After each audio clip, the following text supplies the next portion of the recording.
د نبی کریم صلی الله علیه وسلم د سیرت پاک متعلق بیان میں شروع کړو درتا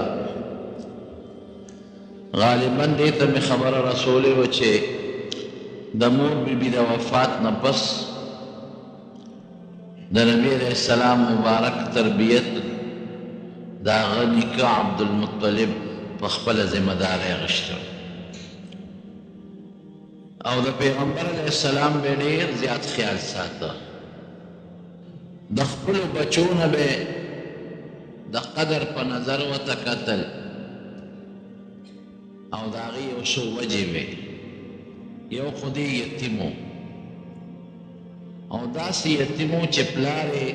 د پیدایش نه مخکې وفات و مور یې په ماشوموالي کې وفات شوه نو په یتیم د انسان ډول رحم وي دویم په پیغمبر علیہ السلام کې هغه داسې نښې لیدلې وې چې هغه د سردارۍ او د کامیابۍ نښې وې تر دې حده پورې عبدالمطلب د بیت الله په خوا کې به څادر خور کړ او پیغمبر علیہ السلام پورې ماشوم او په هغه څادر د پاسه به یې دی کښېنه او نور چې څومره نوسیو بچیو هغه یې په څادر د پاسه ناستې ته نه پرېښودل نو بعضې بچو به ورته وې دا زمونږ وارث ته دا دومره مینه ولې ورکوې مونږ ورسره زمونږ یې ترونه یو مونږ ورسره یو ځای په څادر ناستې ته نه پرېږدې وی تاسو ته پته نه لګي چې زما د دې بچي څومره لوی شان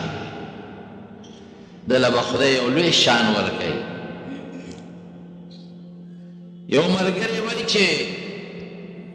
یو ځل زرالم بیت الله شریف ته عبدالمطلب د بیت الله نه تاوېده او ډېر زیات خفه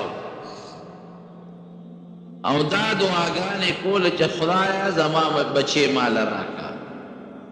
خدایه زما بچې ماله راکړه نو وی ما د چا نه تپوس وکړو چې څه چل شوی دی چې عبدالمطلب دومره پریشانه دی وی دا د یو نوسې دی او هغه په اوښ سور چته تللی دی نو هغه ناوخته کړی نو دی ځکه پریشانه دی وی لږ ساعت پس نبی علیہ السلام په اوښ سور راغی ماشوم و خو په اوښ سور راغی د اوښ نه راکوز شو عبدالمطلب ورمنډه کړه او ځان ته یې راته غاړه باسه وی بچې غم مې ختم شو ته مې ولیدې نو خوشحاله شو ډېره زیاته مینه نبی علیہ السلام سره کوله اتفاقات دو چې په نبی علیہ السلام په ماشوموالي کې دا غمونه را روان دي نو عبدالمطلب هم بیمار شو او دغه وخت کې د حضور پاک عمر 8 کاله دی د لږ عمر دی نو خپل بچي راغونډ کړل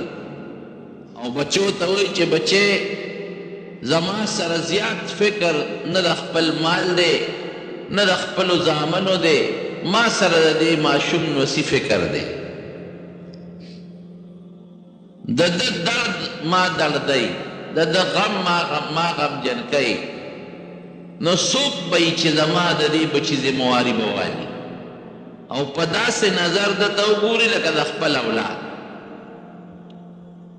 بچو ټول وی چې بابا ته مونږ ته حکم کوه مونږ به د داسې تربیت وکړو چې د بچي نه به زیات تربیت کوو نو عبدالمطلب خپل زوی ابو طالب دی له منتخب کړ او ابو طالب یې ځکه منتخب کړ چې دا د پیغمبر علیہ السلام د پلار سکر و میندې خویندې وې دا نور ترونه چې و د دې میندې جدا وې او د ابو طالب و د پیغمبر علیہ السلام د والد محترم میندې خپلې وې نو هغه منتخب کا ابو طالب ته وې دې بچې تا ته سپارم دا یتیم نه د پلار نه هم او د مور نه هم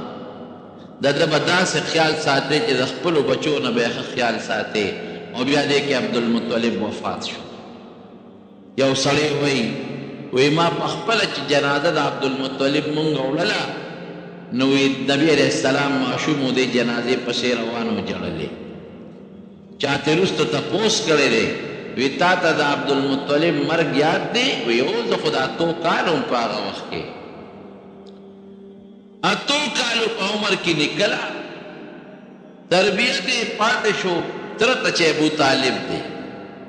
او حقیقت دا دی چې ابو طالب چې بیا د نبی علیہ السلام کم خیال وساته نو داسې پلار د بچي ما هغسې خیالونه ساتي ډېر زیات به یې ځان سره نږدې ګرځه او چې چېرته به ته نو خپل بچي به یې نه بوتلل او نبی علیہ السلام به یې ځان سره بوته او نښې وې پکې پته وه په مکه کې دا خبرې مشهورې وې کاهنان به راتلل او پیغمبر علیه السلام ته به یې کتل نجومیان به راتلل هغه ته به یې کتل داسې ناشنا ناشنا حالات پېښېدل چې خلکو محسوسوله چېرې د آخر زمانې پیغمبر راتلو والا دی او هغه د آخر زمانې پیغمبر به همدې جوړېږي لکه اوس مثال په طور یو خبر مشهور دی او په احادیثو کې هم دی او د قرآن حکیم نه هم ثابت دی او په احادیثو کې هم شته چې قیامت به راځي او د قیامت نه مخکې به حضرت عیسی علیه السلام الله قرآن کې الله فرمایي جمدې اسمان ته پورته کړی او حدیثو کې راځي چې دی به د قیامت نه مخکې راکوزېږي او د هغه نه مخکې به یو نیک سړی وي حضرت مهدي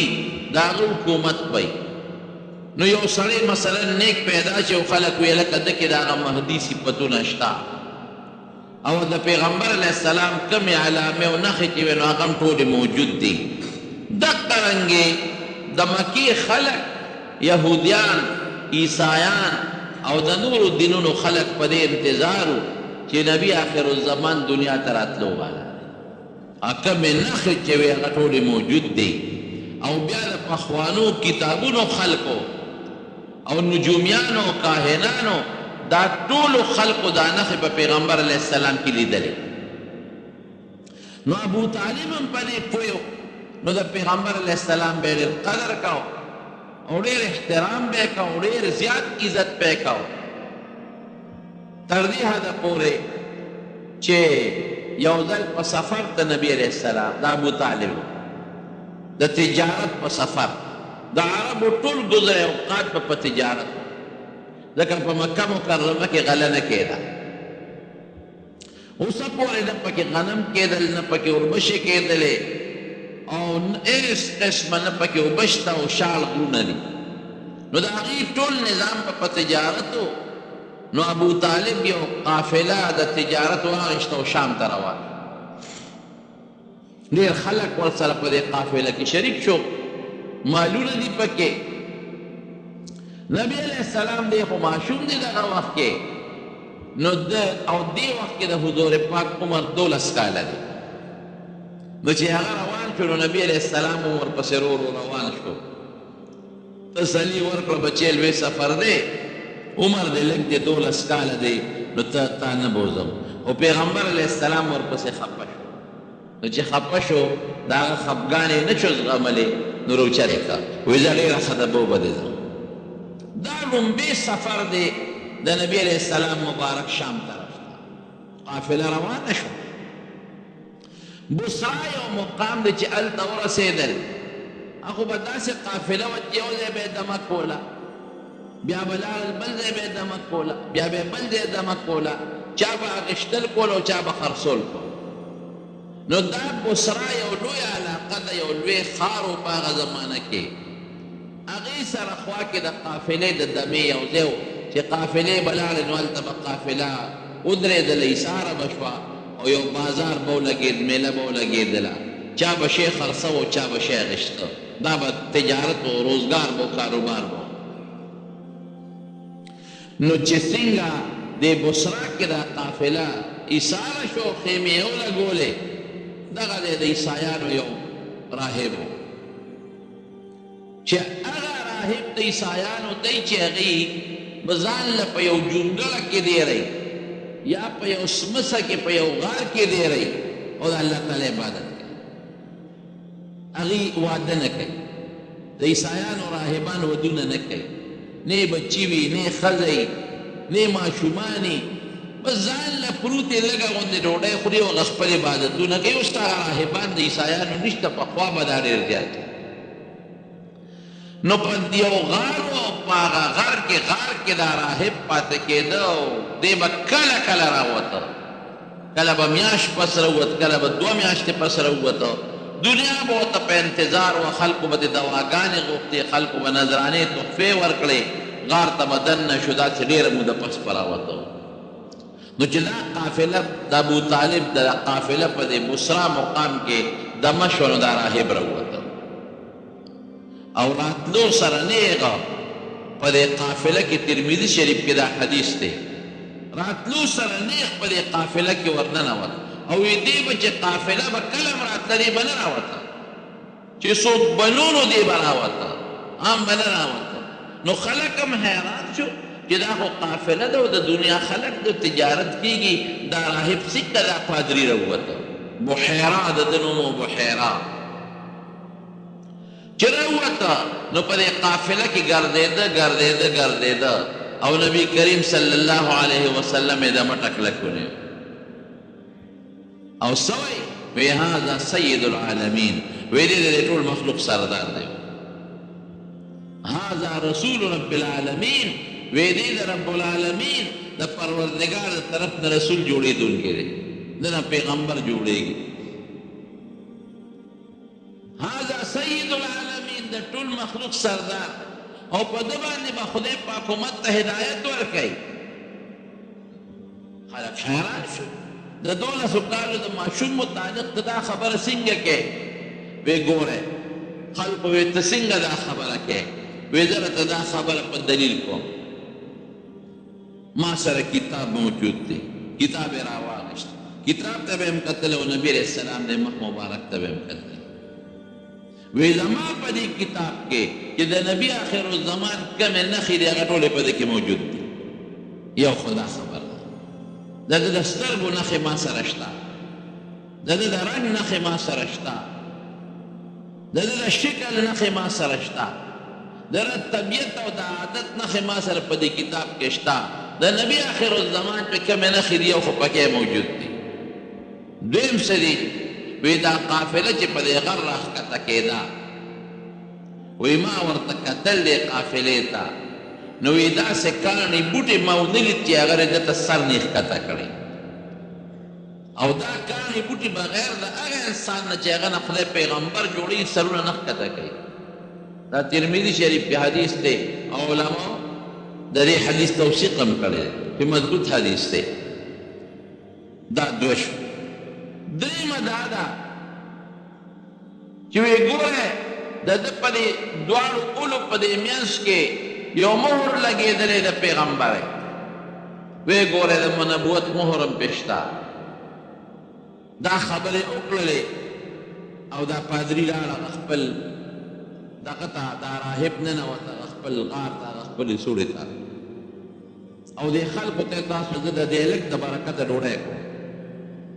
هغه د هغه خپل وس مطابق څه ډوډۍ برابر کړه او د ابوطالب دې قافلې یې راوویسته ورته یې کېښوده. خو چې دې راووت دا ډوډۍ راوویسته، دې وخت کې نبي علیه السلام اوښان بوتلي او بخور ده،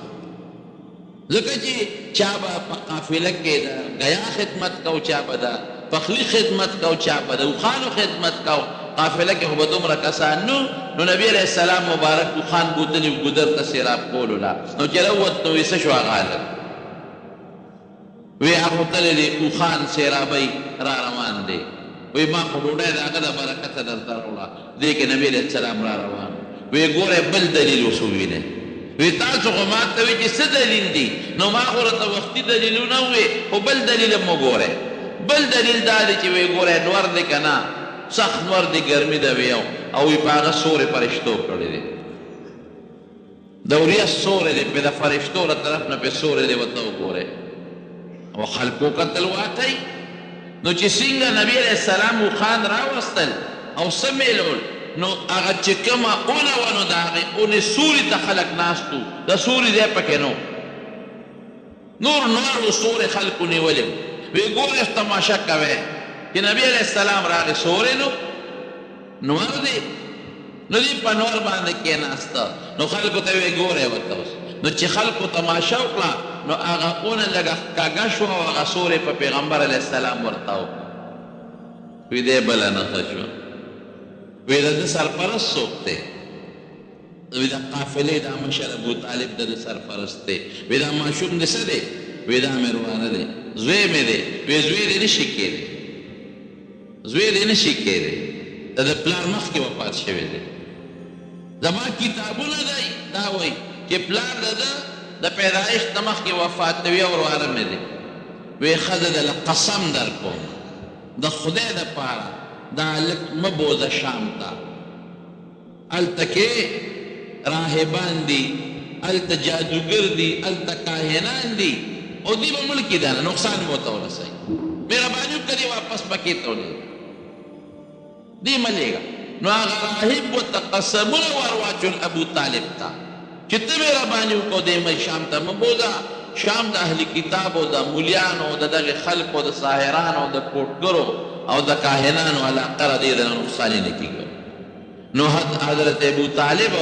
نبی علیہ السلام بیا واپس د بعضې ملګرو سره مکې مکرمې ته راوړي اتفاق ته ګوره قافله رخصتېږي او دې کې اووه کسان را روان دي چې اووه کسان را روان دي د روم نه ترمذي کې راځي اووه کسان نو دی رالل دی راهب سره دی راشي خلک خو د نیکانو نه دعاګانې غواړي نو دی بحیرا راهب ورته وویل لکه څوک یې وایي موږ د روم نه راغلي د روم نه راغلي تاسو سره دا تورې او دا سامان دا څه خطرناک غوندې خلک یې وی یو خطرناک یو وی څنګه وی موږ د خپلو مشرانو ویلي دي چې هغه نبي آخر الزمان دنیا ته راغلی دی او په دې شام کې هغه په دې میاشت کې هغه د شام سفر کوي نو موږ ورته لارې نیولې دي چې کوم ځای په ګوتو راشي چې مړ یې کړو دا میاشت د هغه د شام د سفر ده نو موږ لارې نیولې دي چې په ګوتو راغی چې دې موږ مړ کړو نو دا پادري ورته وایي دا راهب بحیرا وی قمقل نه وی ولې وی د کوم انسان چې الله د پیغمبره فیصله کړې ده تاسو هغه وجلی شئ یو خوا خدا وایي چې هغه نبی آخر الزمان جوړېدو والا او بل خو یې مرګ پسې ګرځې نو چې د چا الله فیصله کړی چې دی نه به زه اخري پیغمبر جوړو او امت ته په هدایت ورکړو نو یو خو د خدای مقابله او بل دا دی چې تاسو وجلی نه شئ نو هغه کسان هغه اووه کسان دی راهب قایله کړل نو هغوی بیا د سره ایثار کړي وایي ښځه به دا سوچ به مونږ ختم دا یوه واقعه دویم سفر نبی کریم صلی الله علیه وسلم د شام کړی دی دې وخت کې خو د 12 کالو دی هغې وخت کې عمر 25 کالو چې دویم سفر یې کړی دی هغه شام ته رسېدلی دی په هغه دویم سفر کې خو په مکه مکرمه کې چې د نبی علیه السلام کم ژوند و دغه وخت کې ډېر عجیبه ژوند د مکې خلقو د پیغمبر علیه السلام ډېر زیات قدر کو لږ نه ډېر زیات قدر به کو او ډېر احترام به کو ځکه پیغمبر علیه السلام په ژوند کې دروغ بلل دروغونه به یې ځان سره دروغ اصل لوی جرم دی او په کلي کې چې کم بوډا به او کم بوډۍ ښځه به وه بیمار به و د هغې خدمت او هغې له به یې منډې تړلې وه او د وعدې خلاف ورزي نه ده کړې او هر چا سره ښکلې مزېدار خشته ژوند تېر کړی دی یو صحابي دی وروستو مسلمان دی حضرت صاحب ابن یزید رضی الله عنه هغه وایي وی ما سره نبی علیه السلام په هلکانه کې په تجارت کې شریک پاتې شوی دی وی قسم دې که دومره رښتونی او امانتدار انسان ما په دې خپلو سترګو لیدلی او یو بل ملګری دی هغه وایي وی نبی علیه السلام سره په مکه مکرمه کې زما څه خبره اتره راغله وی ما ورته وی چې ودرېږه زه دله دا شی راوړم نو وی نبی علیه السلام ما ته وی چې ښځه شا به راوړه وی ما چې ته راته دلته ودرېږه زه یې راوړم وی ما ته وی چې ښځه دلته تا ته ولاړ یم شا به دا شی راوړم هغه وایي چې زه لاړم نو ما نه هېر شو هېره مې شوه خبره ورځ تېره شوه شپه تېره شوه 3 ورځې پس اتفاقي په هغه لار تلمه خبره مې هېره شوې وه انسان دې هېرېږي وی چې په لاره تلم نبي علیه السلام هلته ولاړ نو ما وی چې زه خو مانم یره د دلم هم دا خبره وی ما ته وی هلکه عجیبه کار دی را سره ونکړه مې چې ولې وی ما سره دې وعده وکړه او ما هم د سره وعده وکړه چې دلته به ولاړ یم نو د الله بنده 3 ورځو نه تا ته زه دلته په انتظار ولاړ دومره د وعدې پابند مونږ خلک د وعدې څه پروا نه ساتي وایو ځان ته عاشقان د نبي علیه السلام او ځان ته د پیغمبر علیه السلام محبتیان وایو امتیان وایو دروغ ټول وایو پروا نشته حالانکې دروغ ډېره لویه ګناه نبي علیه السلام د دروغو متعلق فرمایي چې د دروغجن سړي د خولې نه چې کم بدبویي دي بدبویي یو میل فرشتې دې تښتي مونږ ټول دروغ وایو ټول د بل دپاره خلک دروغ وایي د وعدې خلاف ورزي څومره دا کار ماښام کوم ښه نه کوي دا سهار کوم ښه سبا بیا نه کوي دروغ وایي د دوکې کوي د وعدې خلاف ورزي کوي دا ورته ګناه نه ښکاري حالانکې دروغ ګناه کبیره ده وړه ګناه هم نه ده د وعدې خلاف ورزي ګناه کبیره ده وړه ګناه هم نه ده لویه ګناه ده ګوره یو وړه ګناه یو لویه ګناه د وعدې خلاف ورزي نبي علیه السلام فرمایي لا دین لمن لا عهد له چې څوک د وعدې پابندي نه کوي د سر نه دین نشته ته دین نه خلاص یې ته لا پاتې د پیغمبر علیه السلام د امتیت دعوه کوي دروغ ولې وایې ته دروغجن باندې خو د خدای قرآن حکیم وایي او دروغجن د خدای لعنت وري نو ژوند یې پاک تېر کړی دی په مکه مکرمه کې په هلکانه کې ښایسته ښکلی پاک ژوند چا دې تپوس وکړو وایي په مکه کې خو به دا ډمتوب او دا دنګه ډونګه او دا قصې پسې وې نو د نبوت نه مخکې پیغمبرۍ نه مخکې هلکانې ژوند کې دا کار چېته کړی دی که نه نو یو ځل مې ګډې چیلی سر وړي هر پیغمبر باندې خدای ګډې چیلی هم ګورې سر وړي دا الله یو شان دی اوس ما من نبي الا رعى الغنم حدیث کې راځي هر پیغمبر ګډې چیلی سر وړي دي صحابه دې تپوس کړي وانت یا رسول الله تا سر وړي دي وي او ما هم سر وړي ولې ګډې چیلی ولې سر وړي دي دې کې ډېر حکمتونه دي یو خدای چې څوک ګډې چیلی سري نو ګډو چیلو نه د مشقت شی بل نشته هغه به ګرځي په دشتو باندې ته به ورپسې ګرځې چې د مخکې نه د مشقت بلد شي تا باندې به د هجرت سفر راځي د جهاد سفر به درپسې راځي د دعوت سفر به درله راځي نو چې مخکې نه بلد شي وګرځې لږ غوندې خپل کې طاقت د ګرځېدو پیدا شي وجود کې د مشقت پیدا شي په هلکانو په ماشومانو چې کوم سړی مشقت ژوند تېر کړي وروسته بیا مشقت کولی شي او په هلکانه باندې چې سړی د ارام طلبۍ ژوند تېر کړي وروسته د مشقت ژوند نشي تېرولی یوه شوه دویم د دې ګډو چیلو داسې مثال دی لکه یو مت ګډې چیلی چې څوک ساتي که نه او په سچ یې ساتي نو دی هر وخت ورته متوجي وي چې د پردې فصل ونه کړي دا سوچ هم کوي او چېته شرمخ پرې رانه شي شرمخ یې رانه ونه تښتی چې ته غل پرې رانه شي رانه ونه تښتی د اوبو غم وله کوي د ګیا وله کوي د باران د بچ کېدو غم وله کوي د دارو درملو غم کوي ناجوړه پکې نشي دقه رنګې پیغمبر د امت غم کوي چې دې دا د دې یو ټریننګ دی د دې یو تربیت دی ګڼه چیلی رانه شرمخ ونه تښتی د امتي رانه شیطان یې غوانه کړي د امت رانه نفس او خواهشات ونه تښتی د شرمخ په شکل کې او ګڼه چیلو له لګیا دی د اوبو د خوراک بندوبست کوي دقه رنګې پیغمبر امت له لګیا دی ظاهري جسماني بندوبست هم کوي او روحاني مولا د خوراک بندوبست کوي نو د ګڼو چیلو تربیت سره به دې په دا ټریننګ شو د دپاره چې ته به د امت څنګه تربیت ساتې څه خیال به ساتې نو څه موده پې دا کار کړی دی او بل ګډو چیلو سره چې چا تعلق عاجزي پکې پیدا کړي ځکه عاجزي ده اوښان چې څوک ساتي هغه کې کبر پیدا کړي ځکه عاجزي پیدا کړي نو نبي علیه السلام وایي ګډې چیلی مې یو ځل سرولې نو ما ته چا وایي چې په مکه کې نن واده دی او پکې ډول او سرنا دي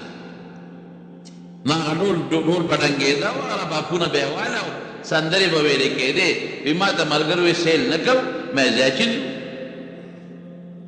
وی چې رالم ماسخوتن نه پس وی لا قصه نه وه شروع شوې کېناستو ګیر چاپېر خلک راځي راځي جمع شو وی زم کېناستم ډوله او سورنا او هر څه قصه پیسه پکې راغله او هر څه چې وشو وشو ماله خدای خوب راوست اوده شم په ناسته ودیمه او خلکو چې څه کړي دي زه نه یم خبر شوی چې هغه قصه پیسه خلاصه شوه بیا ملګري داسې وړقوله ما چې زه چې ځو ویمه چې قصه به کله شروع کېږي چې ختمه شو قصه خو خلاصه شوه کوزکي موزکي ونغښتی شو او خلک خو لاړل خواره شو وی هېڅ نه خبر وی په ماشوموالي کې م خدای زره داسې څیزونه ساتلي بیت الله یو ځل جوړېده نو خلکو ګټې راوړلې نبي علیه السلام وی زه لا ماشوم وم نو ما به ګټه راوړله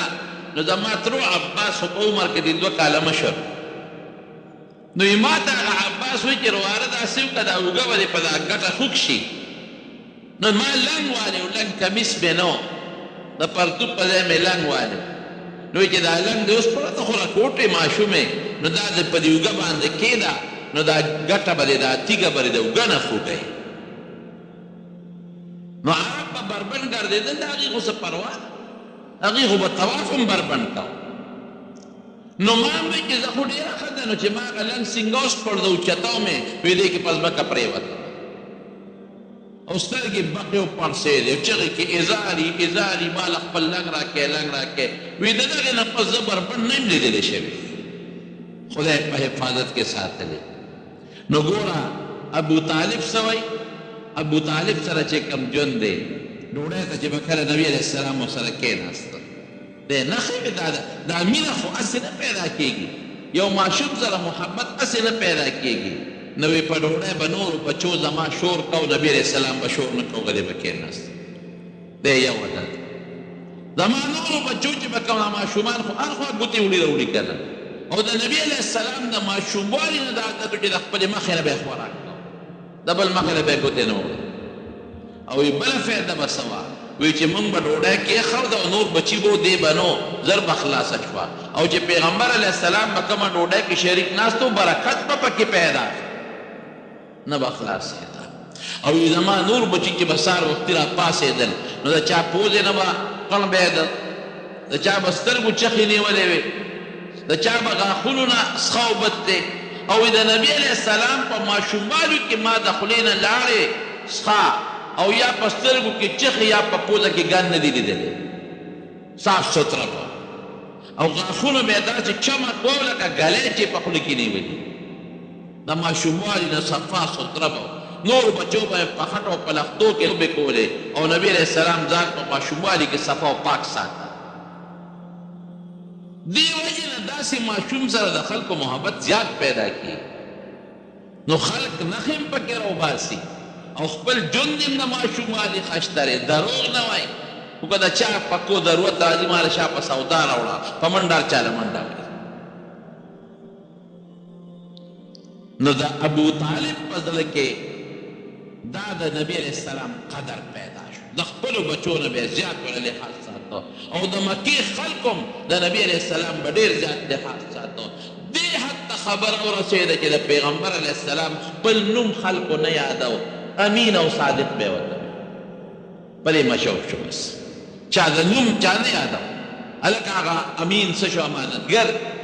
او صادق هغه رښتونی څه چې خلکو به ورته صادق او امین وي په محمد یا په احمد صلی الله علیه وسلم چا نه یاد امین ورشه هغه امین ته آواز امانتګر ته ورشه هغه صادق ته آواز که هغه رښتوني ته خو د چا به ضرورت او سامان ته به یې جتو بل شي ته به یې جتو نو فوراً او که په لاره به څوک روان و پیټې به وړو ورمنډه به کاکا جي راکه د سره کور ته یوسه زنانه سره به پیټې و الله را کعبې یا ترور د سره کور ته یوسه دا خدمت دی کو په دې ماشوموالي باندې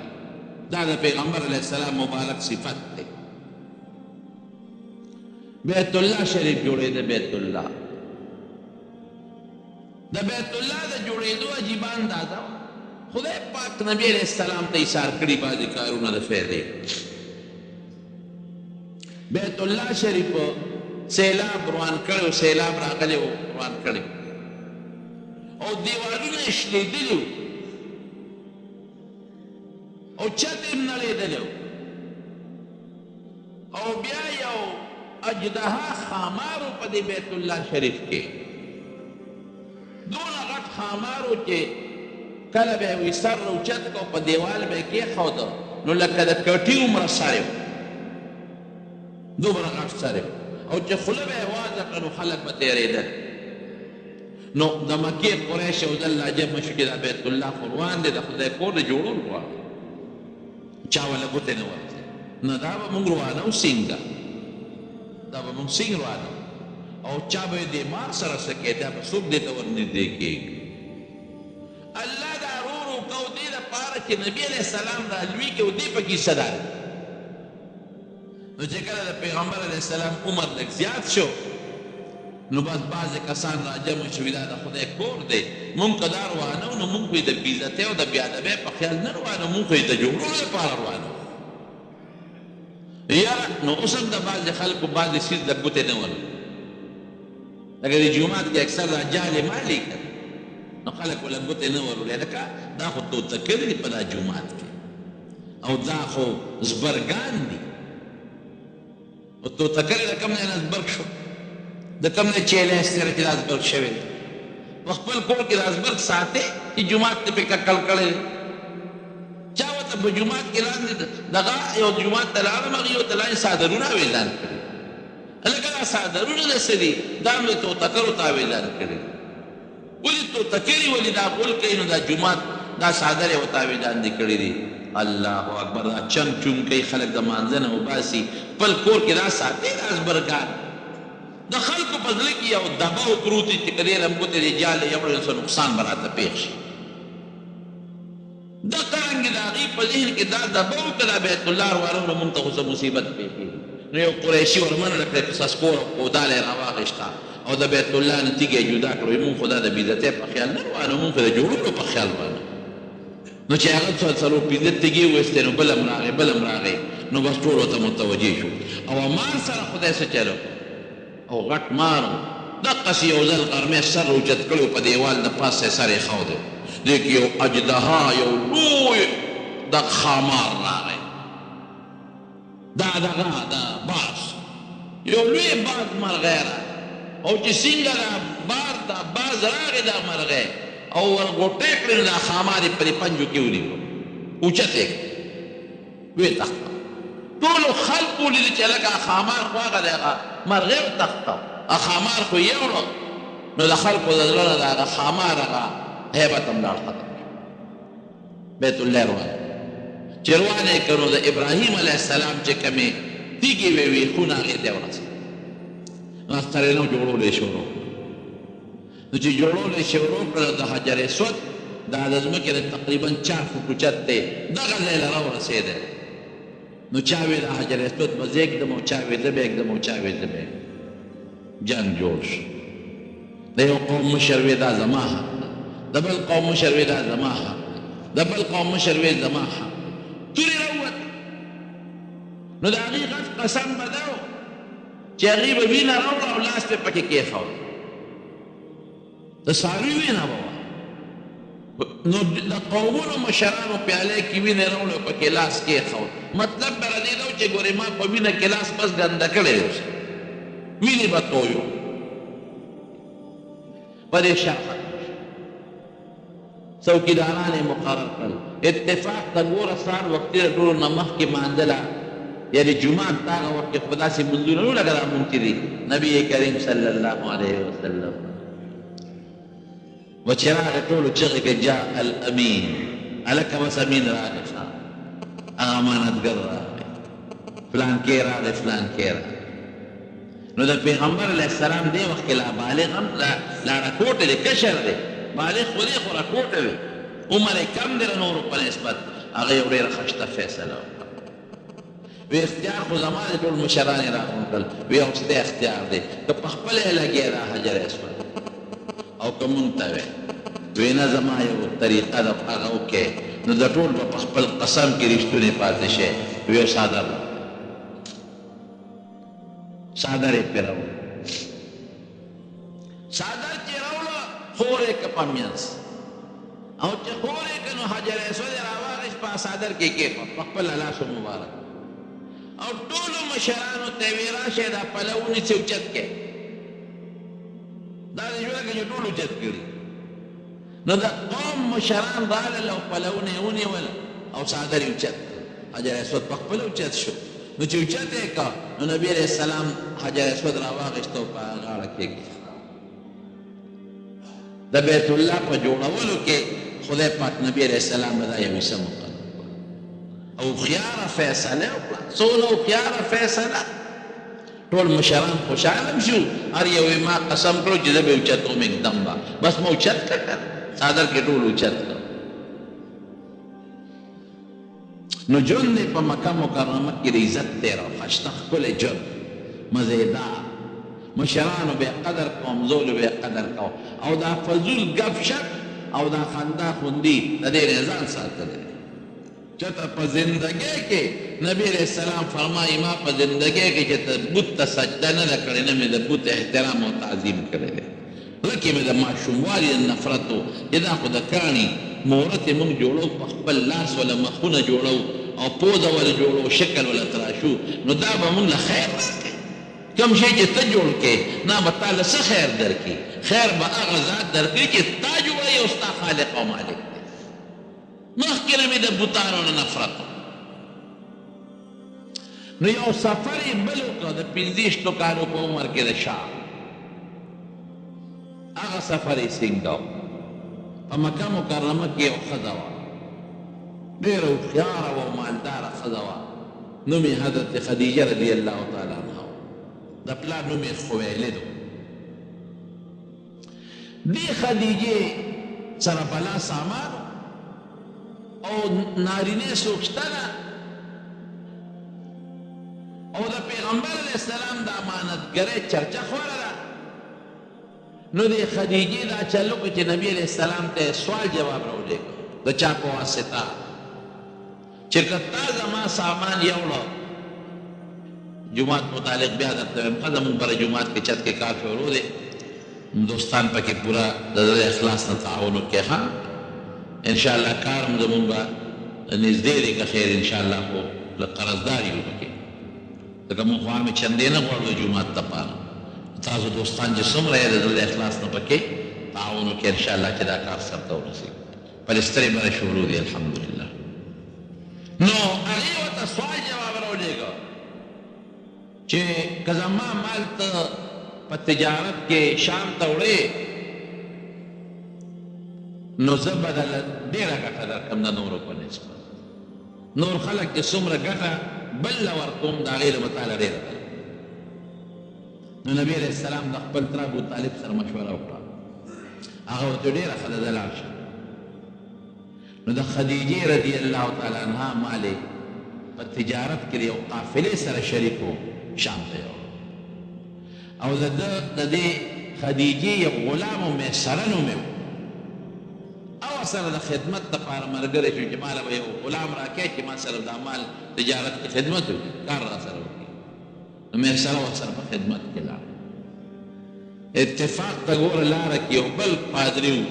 نستوره ورته وایي هغه سره د پیغمبر علیه السلام ملاقات وشو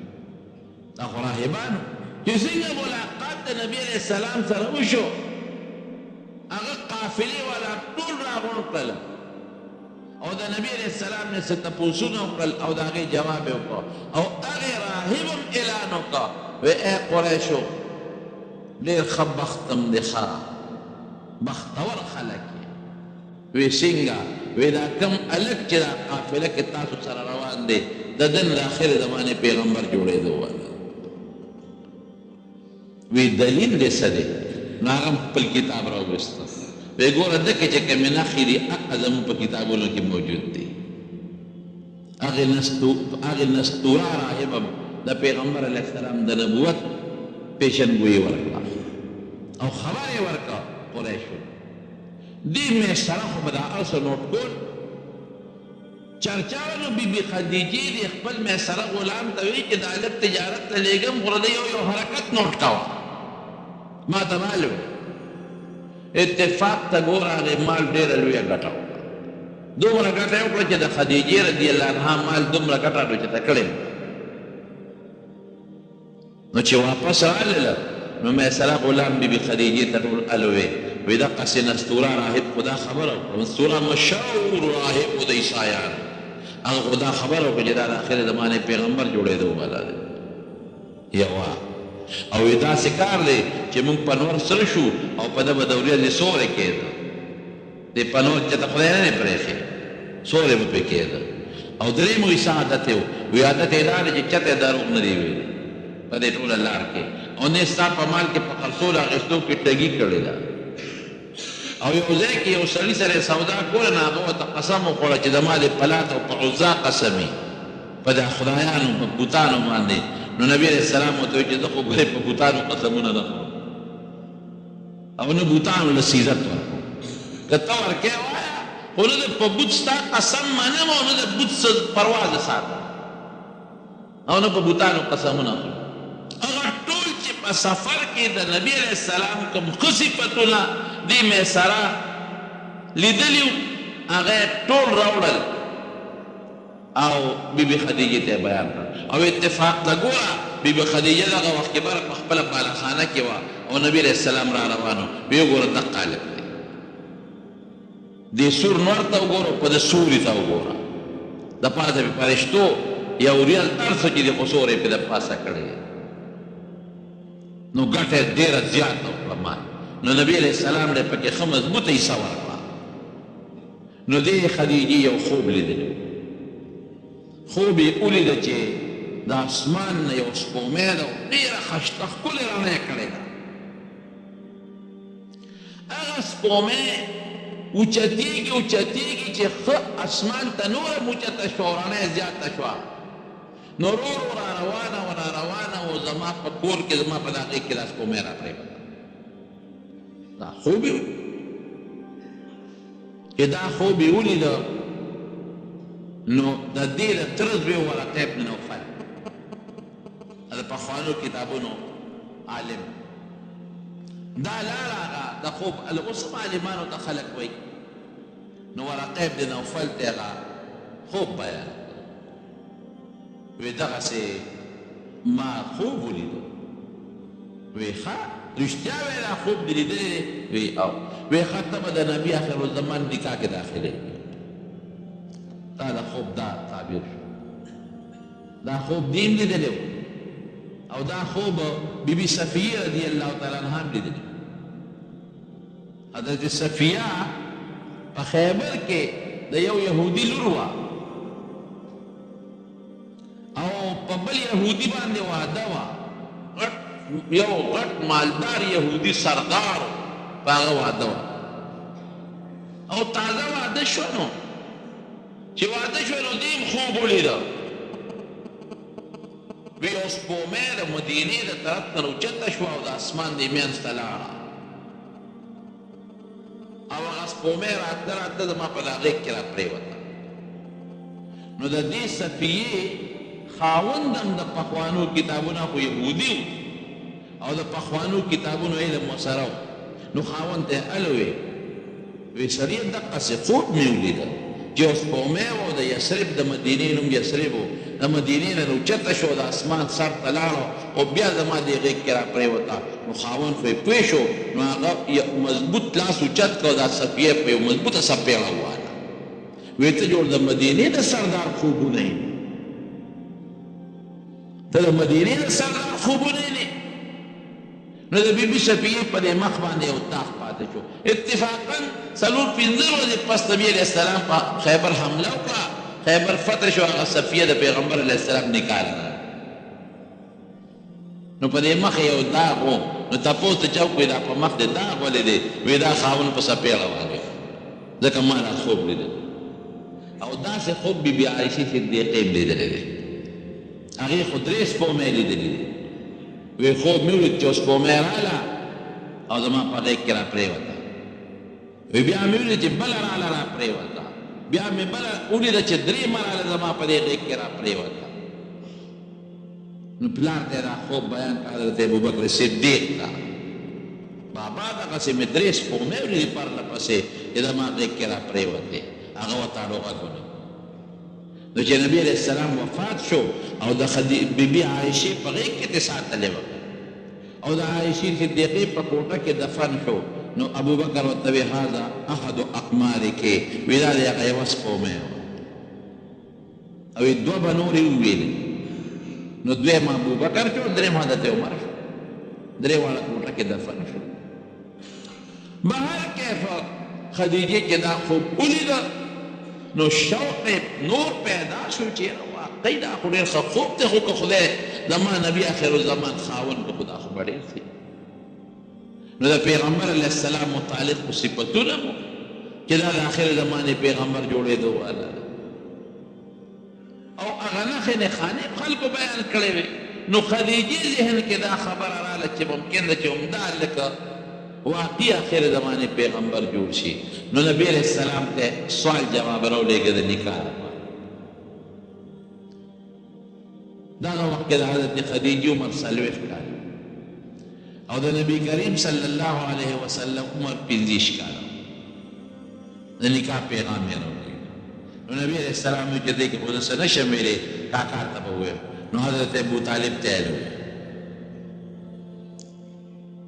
دا حضرت ته موږ صرف د پیغمبر علیه السلام د تربیت په بنیاد وایو چې د حضور پاک کې تربیت کړی نور دی کافر مرد ابو طالب جهنم کې پروت قسمت خبره ده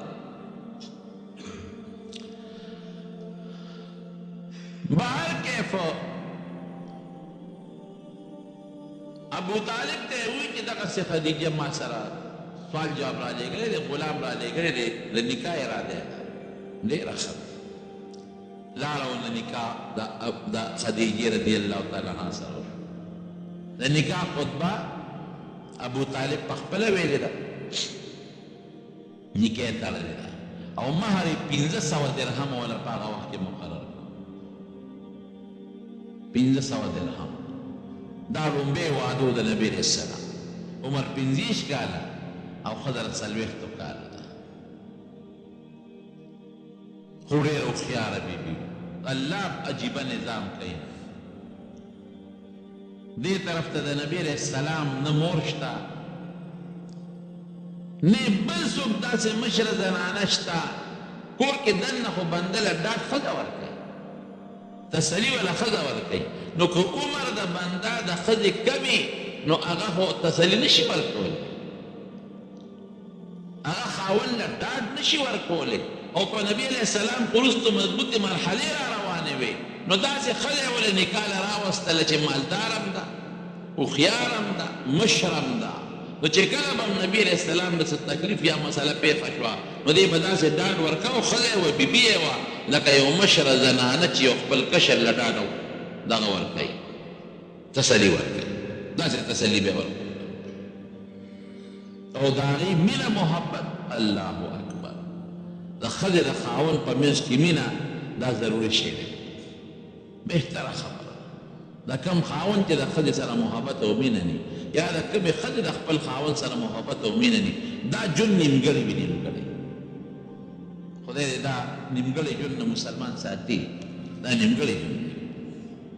بعضې خاوند په ښځو ظلمونه کوي او بعضې ښځه د خاوندانو سره ظلمونه او زیاتي کوي د هر چا خپل حق دی د ښځې خپل حق دی او د خاوند خپل حق دی که ښځې د خپل خاوند د حق خیال وساته او خاوند د خپلې ښځې د حق خیال وساته او بیا بچي د دواړو د خپلو بچو لحاظ وساته هېڅ به هم ني خلاصه دا درونو که مونږ د شریعت په دایره کې دننه ژوند تېر کړه قسم دی که هېڅ مشکلات هېڅ مشکلات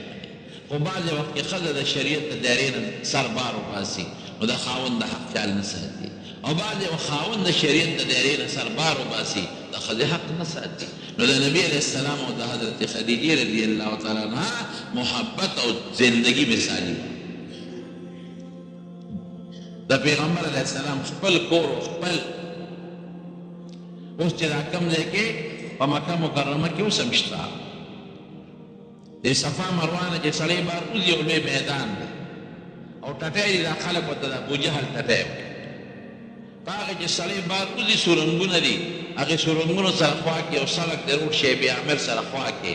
هلته کې یو مکتبه ده د پاسې پې مکتبه لیکلې ده او خوا کې اوس د زمزم ټوټی هم د خلک ته ټپکې ډکوي زمزم اوبې هلته ایستې دي نو دا د پیغمبر علیه السلام د پیدایش مبارک و لیکن او د خدیجې رضی الله تعالی عنها کور دا د مروه غونډۍ سره کله چې د باب المروه نه بهر وځي نو دغه ځای کې د نیانو دوکانونه دي اوس پیروان ټول پخوا وو اوس د رکشا ته جوړ کړي دي د نیانو دوکانونه وو نو دغه نیانو دوکانونو سره خوا کې د خدیجې رضی الله تعالی عنها کو نو حضرت خدیجې رضی الله عنها خپل ټول مال ډېر مالداره ښځه وه دا پیغمبر علیه السلام ته وقف کړ او خپل کور یې پیغمبر علیه السلام ته وقف کړ نو نبی علیه السلام د خپل کور نه بیا را منتقل شوی دی او د خدیجې رضی الله عنها سره اوسېدلی دی دومره بهترین ژوند د دواړو تېرېده چې نبی علیه السلام مبارک چې د خدیجه وفات شو که نه نو ګډه به یې لاله کړه یا چیلی یا ګډورې یا چیلوکې نو د خدیجې رضی الله تعالی عنها چې کومې ښځې دوستانې وې نو هغې له به یې غوښه لېږله د هغې د مرګ نه پس د هغې د مرګ نه پس به یې د هغې دوستانو ښځو له غوښه لېږله نو بیبي عایشه وایي ما له پې غصه راغله بل له خو په بل غصه ورځي که نه وی ما به ورته وایي چې د الله رسوله په دنیا او ډېر زیات صفت به یې د ما مخکې کوه نو یې چې د الله رسوله په دنیا کې بله ښځه نه وه دغه یوه بوډۍ وه چې دا سره وښکي نیولي وو بنده چې بوډۍ شي نو وښکي خامخا حالانکې عایشه وایي ما لیدلې هم نه وه خدیجه وایي چې دا کوم وخت وفات کېده هغه وخت کې زه پیدا هم لا نه وم وایي نبي علیه السلام یې ډېر صفت کو نو ما له ورپې قار راغی نو حضور پاک به وخندل چې انها کانت وکانت عایشه هم دقه یوه ښځه وه په دنیا کې هم دقه یوه ښځه او نبی علیه السلام فرمایي یو ځل نبی کریم صلی الله علیه وسلم ته جبریل علیه السلام راغی ګوره چې اوس د پیغمبر خدمت کوي نو دا خو د الله د خوشحالېدو ذریعه ده جبریل علیه السلام راغی او جبریل علیه السلام وایي نبی علیه السلام ته چې خاص الله دې له راولېږله ما چې په خدیجې زما سلام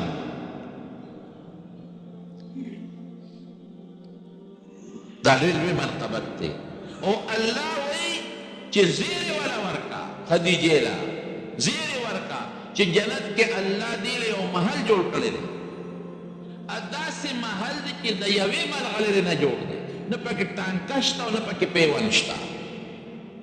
یوې ملغلرې نه مې وله محل تیار جوړ کړی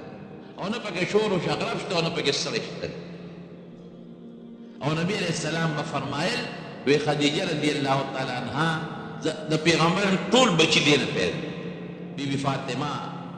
د دې لور ده بیبي رقیه ام کلثوم زینب دا څلورې لوڼه او درې زامن طاهر طیب او سوه قاسم او څوک یې دا طیب او طاهر یو کس دوه زامن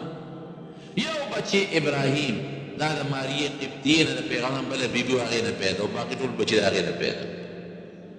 او غار حرا کې چې په کله نبي علیه السلام عبادت کو نو دی به په ستوان وړل غار حرا ته مونږ نشو ختلی دومره ګران شی مونږ نشو ختلی اوچت غار دی او ختل سخت دی دی به ورپسې اوبه خېجول دی به ستوان خېجول او خوراک به ورپسې و نو 50 کاله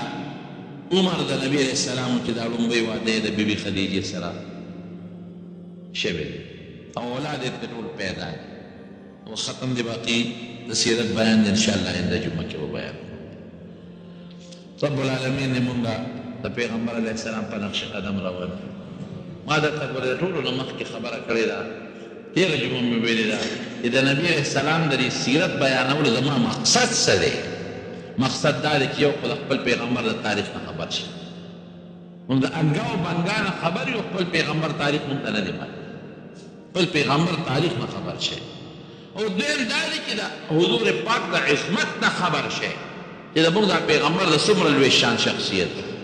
نو چې څومره عظمت د انسان زیات د چا پړه کې راشي دا فطري نفسیاتي اثردار کې مینه ورسره زیاتېږي محبت به پیدا شي او د محبت نښه څه ده ان المحب لمن يحب يطيع چې چا چا سره مینه یو سره هغه بیا تابعداري کوي غټ مقصد دا دی چې مونږ د پیغمبر علیه السلام د سنتو تابعدار الله دې هغسې وکړي کوم نوم ښه دی؟ انس او حذیفه دواړه ښایسته نومونه دي او دواړه صحابو نومونه دي. د ده مور بیماره ده، الله دې ورله شفا ورکړي. د ده هم یو مریض دی په کور کې، الله دې ورله شفا ورکړي. دا ملګری د کاروبار نشته، الله دې ورله د حلالو کاروبار ورکړي. د حرامو په کاروبار مې وي پلار مجبورۍ نه، د حرامو کاروبار باندې کړي څوک هم مجبورۍ مې کوه. دم کور کې پریشانی ده، الله دې پریشانی په خیر بدله کړي. دا د نیمې څاروي ساتل دا زموږ د شریعت کې دا صحیح طریقه نه ده. اور باندې کوم شیز پروت وي په هغې خپلو مړو پسې لاس اوچتوي، دا ښه کار دی، ثواب. لاس اوچتول دا دی چې لاس اوچت کړي، لاس دی چې دعا وکړي چې د دې ثواب پلانکي ته وبخښه. لاس اوچتولو دا معنا چې دعا وکړي چې د دې ثواب زما مور ته زما پلار ته. زموږ پښتانه خلک زنانه دې په لاس اوچت سره تعبیر کوي. که لاس اوچت هم نه کړي هسې مو وایي، که پړه کې مو وایي چې دا ثواب د پلانکي شو، الله ثواب رسوي. دعا وکړئ رب العالمین. عبد المصور ورته وایي، الله څوک مریضان دي ته ورله شفا ورکړي. خدای که څوک قرضداران یې قرضونه اخلاص کړي. الله که څوک په پریشانو کې مبتلي پریشانۍ په خوشحالو بدله کړي. الله ته زموږ د نبي علیه السلام تابعداري نصیبه کړي. خدای د فتنو نه محفوظ وساتي، د مخلوق د شر محفوظ وساتي. الله د دواړو جهانو خیر هم نصیب کړي. خدایا د دواړو جهانو د شرونو نه مو ساتي. کوم مردګان چې وفات شوي دي، ملکي امانه وفات شوی دی او د روح الله دی خور ده. دې ته دعا وکړئ چې الله تعالی مغفرت نصیب کړي، الله ته مغفرت نصیب کړي. نور څوک مردگان وفات ټول دی الله مغفرت نصیب کړي. پروردګار ته زموږ نه راضي شي. خدای د خوشحالو زندګي نصیب کړي. خدای د دنیا او د آخرت د غمونو نه مو ساتي، د دنیا او د آخرت د پریشانونو نه مو ساتي، د خیر او د برکت ژوند نصیب کړي او خدای دین سره محبت او مینه پیدا کړي. آخر وخت کې مخلي دا کلمه نصیب کړي، لا اله الا الله. السلام علیکم، ویلکم ټو مولانا شیخ ادریس صاحب یوټیوب چینل. په دې بیان کې تاسو واورېدل د رسول الله صلی الله علیه و آله وسلم ماشومتوب